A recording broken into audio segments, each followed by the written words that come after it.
So there's some don'ts that I have regarding grants. Don't be inhibited about applying or contacting the NEA. I have to say that the NEA is the nicest place that I've ever worked at. My own theory is that the staff of the NEA was beaten up so badly in the 90s, they had to turn really nice to each other, so it's really nice. But they are super sweet, and they're super helpful for any of you. I don't know if any of you can give testimony, but they're really nice, and really nice people there, and want to help you as much as they can. So don't hesitate. In San Francisco, I go, what am I going to talk to Washington about, So, yeah, I want to dispel that. Also, don't make assumptions. When you are not recommended, when you're recommended for less funding, when you're recommended for more funding, don't make assumptions about that. Often the funding amount has to do with the amount of money we have for a program or how many applications the panelists want to recommend. For example, if there's 50 applications and they say, we want to just recommend 10 and give them a lot of money. That means 40 applications won't be recommended, but that doesn't mean they were bad. It just means that's what the panel did. Yeah, but usually panels don't do that. They want to be more generous than not. But they can spread the money around into a thinner pool. So if you get less money, sometimes with a more successful organization, they go, what did we do wrong? What did we do? It's like, you didn't do anything wrong. We just had less money. Also, larger money. Sometimes there's shifts in budget. And you go, oh, my God, we just got that's wonderful. We just got $20,000 more than we normally get. That's not the norm. I would come and say, maybe we just had some extra money and you did well. But don't make assumptions on that. People oftentimes just jump into that. And then the most important one, not to make an assumption about, is if you're not recommended. I'm going to go into that. One of the panelists mentioned this morning that it's important that the people that are working as funders are human too, in a sense. And what I mean by that is, just 7 years ago, I was sitting out there. Now I'm sitting here. What my next career, I don't know. But these are careers about people changing seats and hats and chairs all the time. So that ties into the issue of kind of establishing that relationship. Sending an email, just saying, hey, when is the date? That's usually not a good way to introduce yourself to a person you don't know. So try to be mindful of that. I'm old-fashioned, try to, do a little, polite thing. It just helps you. That's all I'm saying. So enough. I'll stop being Miss Manners and I'll just leave it at that. All right. What to do if you're rejected? Obviously, you've been misunderstood, not appreciated, or just plain wronged. Those are my feelings. Every time that I was rejected at my organization, I took it personally. It hurt because we put so much into our work, and obviously this panel did not get the importance of what I'm doing and how I'm doing it, and it just hurts. So what you do is you get angry. Pepper's picture is online, so is mine. Throw darts or mud pies at it or whatever. Get that out of your system. But then, seriously, the key thing is wait a while. Never call up and, it's like, what? I just got the letter and take a breath.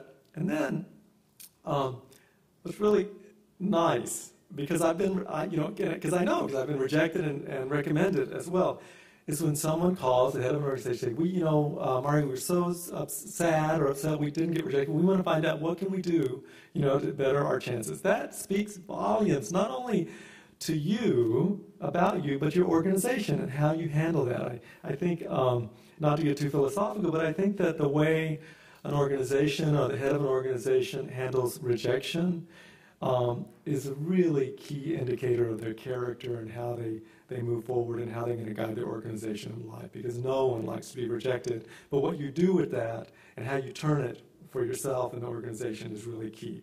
And we being human too, we really do notice that. So keep that in mind. If you're applying, this is key. If you're applying to a program anywhere, local, state, regional, and you are consistently not recommended, this means 2 or 3 times, you have to have a heart-to-heart talk with the funder. If you've been, and this is based on if you've been getting comments back and you've been trying to improve it and it's just not happening, that's when we need to have heart-to-heart talk, because the last thing we want you to do is to spin your wheels and waste your resources towards a body or an organization the way they're thinking right then is not quite receptive to what you're doing. Don't waste your time with that. Shift, take a break, focus your energies on things that are going to be more rewarding, because organizations are always shifting. As I mentioned, the programs are always shifting. So a lot of times you'll fit in. Sometimes it'll shift around so you don't necessarily fit in. But that's the key thing, to have that conversation whether you are competitive or not. And what I do at the NEA is I talk to people and I tell them, it's like, I don't know what's going on. We've been trying to figure this out. Let's take a break. Or maybe, are there any other aspects of your program that could go to another part of the National Endowment? We try to figure out something to do, but the key thing is to be in conversation and say, what is going on here? Because we don't want you wasting your time as well. So finally, because I want to allow some time for some questions, I'm going to give you a couple of nits, little things, and a never, and then a comment about diversity. So nits, these are things that drive panelists like yourself crazy, and also funders crazy. Gimmicks in your writing. What I mean specifically is sometimes we receive applications that go, we were founded as an organization. I said, in fact, we are the biggest. And it'll jump to like 20-point type. Biggest thing. It sounds funny, but we do get things that are red or something like that. It's like, don't do that. Just keep it very simple. Secondly, type too small. Some of my colleagues who run the most successful organizations in the country, this is on the presenting end, but that are also worrywarts, try to cram in 10-point type as much as they can about them. And these are like, you say, why are you even doing that? But anyway, these are very successful organizations, and you should say, don't do that. Trying to use the gimmick of, whatever typeface, let's see, which one will give me the most space on that? The reason you don't want to do that is that, if you've all served on panels, you're doing that panel work after your job, on the weekends, on the plane to the panel, to DC. You're at number 68, and the first thing you do is you turn the page, and there's from your organization, and it's in teeny tiny type, and you go, holy crap, this is bad. How do I read this? So the first reaction is negative towards their review of your application. You want everything positive.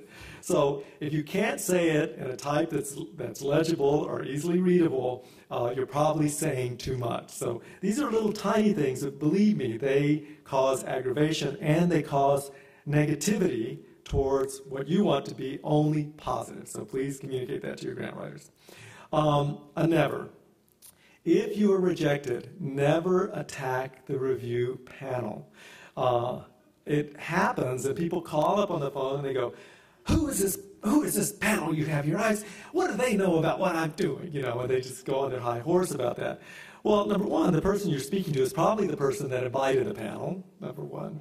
But secondly, the panel, I have to say, the panels are made up of individuals like yourselves that have given your whole life, you give your day-to-day towards the arts. And the panels, just start from a base of love. They would love it if every application was fantastic. So when you attack them, you're attacking your colleagues, you're doing a horrible, you're giving people a horrible impression of yourself. So please never attack the panel. If you have a legitimate question about a panel, that's a different discussion. But sometimes people just try to take that right away. It's like, and that also ties into this fact that I touched on a little earlier. This field especially is a teeny tiny field. So I would counsel, young colleagues coming to the field, the colleagues that have been in it know for a while, you never know who is going to be discussing your future and your life and your organization. At this point, again, I'm the director of this, but, and some years it'll be another person. But when you think about your reputation and what you do and the impressions that you make with others in these difficult situations, that's something, these are small little worlds, and you get these reputations and know how to deal. And so I just kind of mentioned that, especially for new colleagues coming to the field regarding how you react, especially if it's to rejection or something negative. So finally, diversity. This is really key.